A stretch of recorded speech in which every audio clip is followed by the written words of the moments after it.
손흥민이 선제골을 터뜨렸음에도 여전히 한국 대표팀에는 문제점이 넘쳐난다. 큰 마음 먹고 투입한 이강인, 용병술도 결국 통하지 않았다. 아직도 한국 선수들 간에는 보이지 않는 거리감이 존재하고 있는 것만 같다. 이번 태국전은 한국 대표팀 입장에서는 아주 중요했습니다. 최근 국가대표팀이 이런저런 사건에 연루되면서 분위기가 뒤숭숭하기도 하였고, 내부에서 불거진 하극상 사건으로 인해 팀 동료들 간의 신뢰도 깨져버린 상태였기 때문인데요. 오죽했으면 공항에서 입국하자마자 그 사건의 주인공인 이강인을 바로 언론 앞에 내세우며 대국민 사과를 시켰을 정도이니 현재 그 정도로 한국 대표팀의 조직력은 와해되어 있었습니다.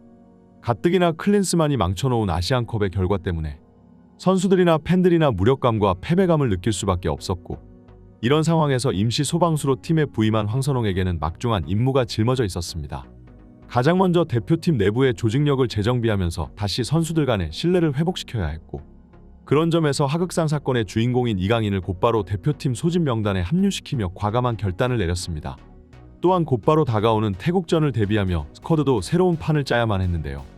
클린스만은 박용우, 이기재, 조규성 같은 선수들을 신뢰했으나 이들은 아시안컵에서 대실패를 겪으면서 4강 탈락의 원흉이 되었고, 황선홍 감독은 그동안 주전 라인업에서 약점으로 지목되어 왔던 선수들을 가차없이 처리하며 이번 태국전은 신선한 선발 라인업을 내놓았습니다.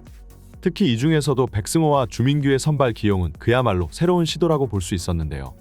백승호는 한때 바르셀로나 유스 출신으로 스페인 라리가 무대를 경험했던 미드필더였고, 현재도 잉글랜드 챔피언십 소속의 버밍엄 시티에 몸담으며 유럽 리그에서 활약하고 있습니다. 바르셀로나 출신인 만큼 패스와 발기술에는 나름 정평이 나 있으며, 그동안 압박에 취약했던 박용우의 약점을 보완해주기에는 그야말로 딱 적합한 인재였는데요. 하지만 이 중에서도 주민규의 선발 기용은 팬들에게 놀라움을 안겨주었습니다. K리그를 자주 보는 팬들이라면 이미 주민규가 몇 번쯤은 국가대표에 뽑힐만하지 않느냐는 의견들을 보이긴 했지만, 대부분의 축구 팬들에게는 생소한 이름이었고, 무엇보다 나이도 33살로 나름 노장의 선수였기 때문인데요. 하지만 팬들은 이번 경기 주민규의 활약상을 보자 우리가 조규성에게 기대했던 플레이가 바로 이런 것이었다며 칭찬을 아끼지 않았습니다. 하지만 그럼에도 이번 태국전 전반전은 한국 대표팀에게는 나름 힘들게 흘러갔습니다. 아무래도 선수들이 시즌 도중 다시 급하게 국가대표팀에 돌아와 경기를 치르자니 피로도도 축적되어 있었을 것이고, 무엇보다 선발 라인업에 새로 이름을 올린 선수들이 많아 서로 호흡을 맞출 시간도 부족했기 때문이죠.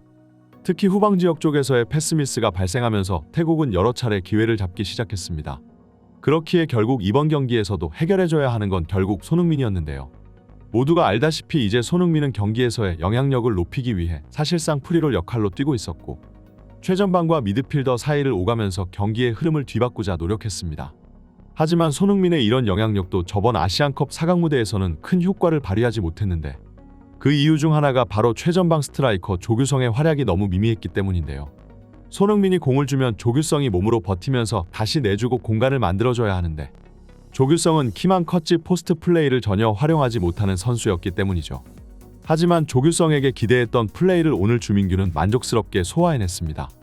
애초에 조규성은 거의 190cm에 가까지만 주민규는 183cm로 중앙 공격수 치고도 그리 큰 키가 아니었습니다. 하지만 오랜 경험에서 우러나오는 노련함으로 포스트 플레이를 제대로 활용할 줄 아는 선수였는데요.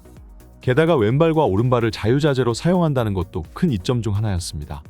36분 주민규가 태국 수비수들 사이에서 등을 지며 공을 지켜낸 다음에 손흥민에게 다시 내줬습니다. 그리고 손흥민은 다시 원투 패스로 들어가면 이것을 슈팅까지 연결했는데요.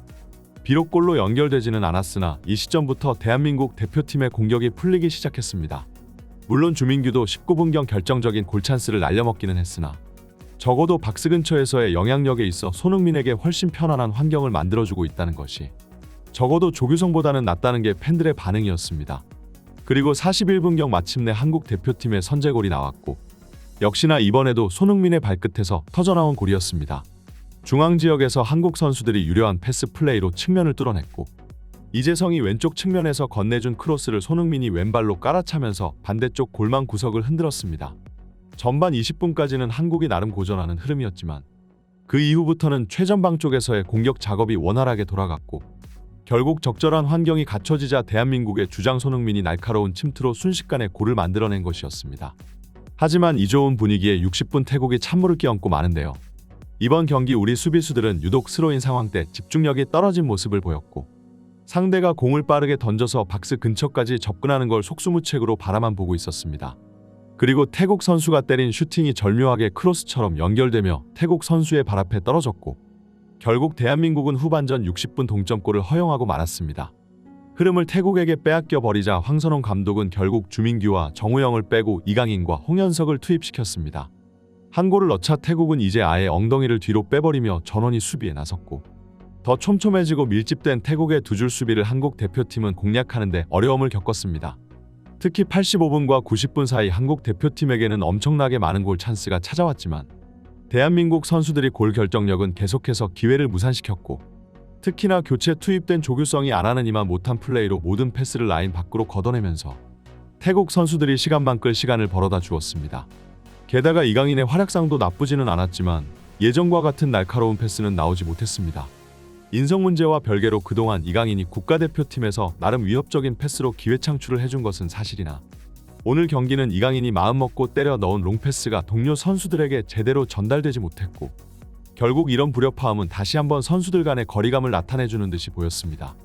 그리고 황선홍 감독의 용병술도 지적을 받는 중인데요. 최전방에서 몸싸움으로 손흥민에게 큰 도움을 주던 주민규를 굳이 교체시키고 박스 안 홈런왕인 조규성을 굳이 넣을 필요가 있었냐는 것이죠. 그리고 팬들의 낮은 기대대로 조규성은 최전방 스트라이커로서의 역할을 전혀 해주지 못했습니다. 그나마 장점이라고 있다면 공중볼과 헤딩 정도인데 이제는 그것마저 잘하지 못하는지 공을 머리에 맞출 때마다 하늘로 붕 뜨고 말았는데요. 조규성의 헛납 플레이로 인해 한국은 많은 시간을 까먹었고 후반전 태국을 거세게 몰아쳤던 것을 생각해보면 조규성이 아니라 그 자리에 주민규가 있었다면 좀 달랐을지도 하는 생각을 지울 수가 없었습니다. 게다가 이재성의 교체도 이해가 가지 않았습니다. 이재성은 명실상부 대한민국 대표팀의 언성 히어로이고 왕성한 활동량과 오프더볼 움직임으로 알게 모르게 한국 대표팀의 승리에 가장 많은 기여를 하고 있는 선수인데 이런 핵심 중에 핵심 선수를 골이 먹히자마자 교체로 빼버렸다는 건 태국을 얕봐도 너무 얕본 것이라 할 수 있습니다. 결국 한국 대표팀은 이번 A매치 첫 경기부터 불만족스러운 출발을 하게 되었는데요. 손흥민이 최전방에서 활약해주며 선제골까지 만들어냈으나 그 골이 빗바래게 되는 결과였습니다. 클린스만의 해임 이후 갑작스러운 부름을 받은 황선홍 감독 입장에서도 경기를 준비할 시간이 부족한 것은 맞았으나 아무래도 상대가 피파 랭킹 100위권 밖의 태국인 만큼 이번 결과는 다시 한번 한국 대표팀에게 있어 수치스러웠는데요. 이로써 요르단전의 악몽 이후 한국은 여전히 승리가 멀어 보이기만 합니다. 무엇보다 대표팀 내분 사건 이후 선수들이 하나로 뭉쳐지지 못하고 있다는 느낌을 강하게 받고 있는데요. 한국 대표팀은 이제 26일 태국과 리벤지 매치를 가지게 됩니다. 이번에는 상대의 홈그라운드에서 열리는 경기인 만큼 오늘보다 더 거센 태국의 저항이 예상되는데요. 하지만 이번 경기마저 승리를 잡아내지 못한다면 한국 대표팀은 아시아의 축구 강국이라 자부할 수 없게 될 겁니다. 이번 영상을 여기서 마치겠습니다. 구독과 좋아요는 사랑입니다. 감사합니다.